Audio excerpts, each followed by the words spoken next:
اور آج امت پر جو حالات ہیں وہ سب حالات ہم سب کے سامنے ہیں. یہ امت جس دنیا کو بچانے کے لیے اپنا دین قربان کر رہی ہے، جس دنیا کو بچانے کے لیے اپنا دین بگاڑ رہی ہے، اجاڑ رہی ہے، جس دنیا کو بچانے کے لیے اپنی دین کو ذبح کر رہی ہے، جی اس دنیا کا بچنا بھی سامنے نظر نہیں آ رہا ہے.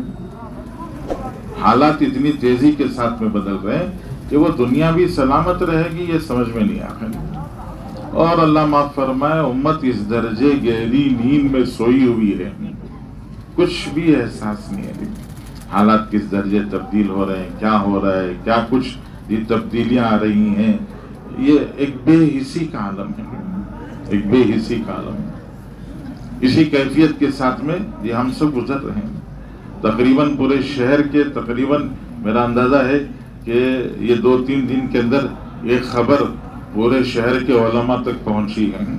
جی یہ ہماری بچیاں، ان کا ایمان محفوظ نہیں ہے. ہماری بچیاں وہ غیروں کے ساتھ میں جا رہی ہیں کہ یہ سب حالات دیکھ کر.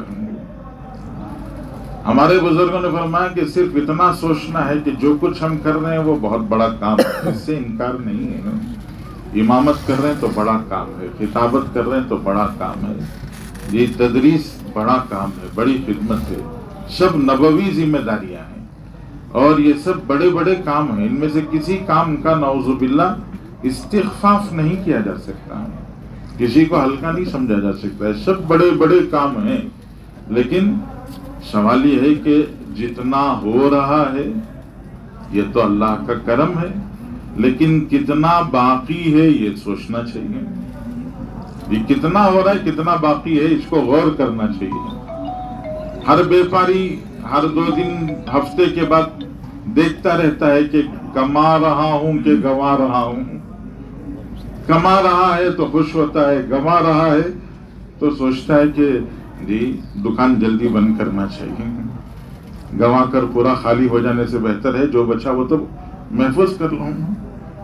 تو ہمیں بھی یہ دیکھنا چاہیے کہ کچھ کما رہا ہوں یا کچھ گنوا رہا ہوں، کہ ہمارا کام کتنا ہو رہا ہے. ماشاءاللہ ہم امامت کر رہے ہیں تو ہمیں دیکھنا چاہیے کہ ہمارے پیچھے نماز پڑھنے والوں کی تعداد کتنی ہے. جی عام طور سے 5% ہے نمازیوں کی تعداد. جی عام طور سے نمازیوں کی تعداد 5% ہے. جمعہ میں ہم سب کو اندازہ ہے کہ جمعہ میں مشکل سے 45% ہے، 50 نہیں ہے. اور عیدین میں 80 سے 85% ہے، 100 نہیں ہے. جی عیدین کی نماز میں گوشت والوں کو دکان بند کرنے کی فرصت نہیں ہے، ریڈی میڈ والوں کو دکان بند کرنے کی فرصت نہیں ہے، چپل جوتے والوں کو دکان بند کرنے کی فرصت نہیں ہے. ادھر عید ہو رہی ہے، ادھر اپنا کام چل رہا ہے. تو 80 سے 85% عیدین میں ہے. تو سوال یہ سوچنے کی بات ہے کہ میں امام ہوں تو کیا نماز کو آ جانے والے 12-15 آدمیوں کو نماز پڑھا کر میں فارغ ہو گیا تو میری ذمہ داری پوری ہو گئی؟ میں 12-15 آدمیوں کا امام ہوں یا پورے محلے کا امام ہوں؟ اگر پورے محلے کا امام ہو تو پورے محلے میں نماز زندہ ہو، اس کے لیے کیا مجھے کچھ کرنا چاہیے کہ نہیں کرنا چاہیے؟ جمعہ کا خطبہ، ہمارے جمعہ کا خطبہ ہم اس کا بھی اندازہ لگائیں کہ جمعہ کے خطبے میں کیا کیفیت ہے. عام طور سے چند مسجدیں استثناء ہو سکتی ہیں جن کو الگ کیا جائے، ورنہ عام طور سے جمعہ کا بیان جب شروع ہوتا ہے تو 12-15 آدمی بیٹھے ہوتے مسجد میں. اور ان 12-15 کو بھی ذرا غور سے دیکھو تو پتہ چلتا ہے کہ سب کے سب ریٹائرڈ لوگ ہیں جو زندگی کی ذمہ داریوں سے فارغ ہو چکے ہیں. آپ کا بہت پرجوش بیان چل رہا ہے نکاح کا، اور سامنے جو بیٹھے ہیں ان میں سے آگے کسی کو نکاح نہیں کرنا ہے. تو یہ کیفیت ہے. اور پھر اس کے ساتھ ساتھ ہمارے بیان کے ساتھ میں جو سکینہ اترتی ہے تو سکینہ میں جو لوگ ڈوبتے ہیں تو بیان کے آخری میں ان کو ہلا کے جگانا پڑتا ہے. جن کو بیان سننا چاہیے، جن کو زندگی بدلنا چاہیے، وہ سب آ رہے ہیں. کوئی استنجا خانہ جا رہا ہے، کوئی وضو خانہ جا رہا ہے، کوئی ایک چکر لگا رہا ہے. سب اس انتظار میں ہیں کہ بیان ختم ہو اور نماز کھڑی ہو. ہمارے ہاں شہر میں عام طور سے عادت ہے شب قدر میں، شب برات میں مسجد کے ذمہ داران علماء کے ذریعے سے اعلان کرتے ہیں وہی ویلنگ مت کرو، راستوں پر گھومو پھرو مت، یہ اعلان ہوتا ہے. لیکن ویلنگ کرنے والے وہ تو عشاء سے پہلے گاڑی لے کے نکل گئے ہیں. وہ کوئی نماز میں ہے ہی نہیں، ان کو وہ تو کوئی سن ہی نہیں رہا ہے. تو یہ کیفیت ہے. مدارس اسلامیہ، ہمارے جو مدارس اسلامیہ ہیں چند سال پہلے پورے ملک کے اعتبار سے مسلمانوں کی معاشی، سیاسی، تعلیمی، سماجی یہ پوری کیفیت کی ایک رپورٹ بنانے کے لیے جسٹس سچر صاحب اور ان کے ساتھ میں ایک کمیٹی کو ذمہ داری دی گئی تھی اور ان سب نے مل کر یہ ایک رپورٹ تیار کی تھی، سچر کمیٹی رپورٹ. اس سچر کمیٹی رپورٹ میں اس بات کا ذکر ملتا ہے کہ پورے ہندوستان کے مدارس میں پڑھنے والے طلباء وہ مسلم آبادی کے بچوں کے تناسب سے جو ہمارے مدارس میں پڑھنے والے بچے ہیں ان کا فیصد 4% ہے. 4% اور یہ 4% بھی غنیمت ہے، اللہ کا کرم ہے.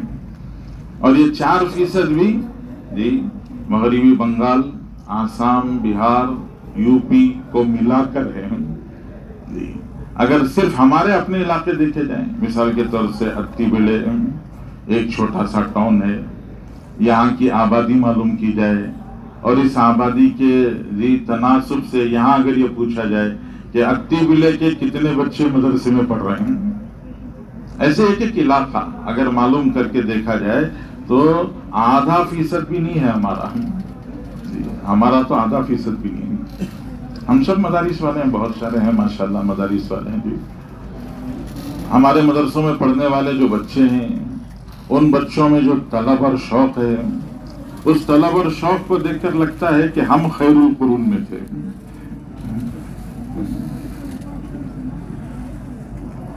تو یہ کیفیت ہے سب کی. اس لیے مجھے صرف اتنا تنقید مقصود نہیں ہے، بلکہ امت کے احوال جو طلب والے جو ہمارے پاس ہیں ان طلب والوں کا یہ حال ہے. اور باقی 95% نماز سے دور ہیں، 55% جمعہ کی نماز سے دور ہیں، اور طلبہ میں سے بچوں میں سے 96% وہ دینی علم سے دور ہیں. تو یہ سب دیکھ کر ہم سب کو گویا سوچنا چاہیے کہ جو ہم کر رہے ہیں ماشاءاللہ وہ یقیناً قابل قدر، قابل مبارکباد، بہت بڑا کام ہے جو اللہ ہم سے لے رہے ہیں. ہمارے استاد محترم حضرت حکیم الملت حضرت مفتی اشرف علی صاحب رحمۃ اللہ علیہ اکثر فرماتے تھے کہ امامت ایک ایسا منصب اور ایک ایسی ذمہ داری ہے جو رسول اللہ صلی اللہ علیہ وسلم کے دور سے لے کر آج تک بلا کسی تغیر کے وہی ترتیب پر باقی ہے. مدرسوں کا نظام کچھ بدلا ہے، وہ اگرچہ سنت سے ہٹا نہیں ہے، یہ سنت سے ہٹ گیا نہیں بول رہے لیکن کچھ تبدیلی آئی. اس زمانے میں دار القیام، پھر یہ نصاب، درس نظامی، یہ سب کچھ نہیں ہوتا تھا، لیکن اس میں کچھ تبدیلی آئی، نظام بنایا گیا، خانقاہوں کا نظام بنایا گیا. لیکن نماز میں جو امامت کا مسئلہ ہے وہ اس زمانے سے لے کر آج تک ویسا ہی باقی ہے جیسا تھا. تو بہت بڑا کام ہے جو اللہ تعالیٰ ہم سے لے رہے ہیں. بہت بڑی بڑی ذمہ داریاں ہیں اور ان میں سے کوئی ایک ذمہ داری بھی چھوٹی نہیں ہے. علامہ اقبال سے کسی نے شکایت کی کہ یہ لوگ مدرسے والے ہیں، یہ خود بھی لوگوں کے اوپر بوجھ بن گئے ہیں اور بہت ساروں کو گیا ان کی زندگیاں برباد کر رہے ہیں. تو علامہ اقبال نے بہت سخت لہجے میں فرمایا تھا کہ ان گوریاں نشینوں پر تنقید نہ کرنا، انہی کے ذریعے سے ہندوستان میں اسلام محفوظ ہے، ورنہ میں نے اندلس دیکھ لیا ہے کہ اندلس میں جب یہ چھوٹے چھوٹے مکاتب ختم ہو گئے تو پھر دین سے رشتہ اور تعلق بھی ختم ہو گئے. اس لیے اللہ جل شانہ نے یہ ایک بڑا کام ہمارے ذمے کیا ہے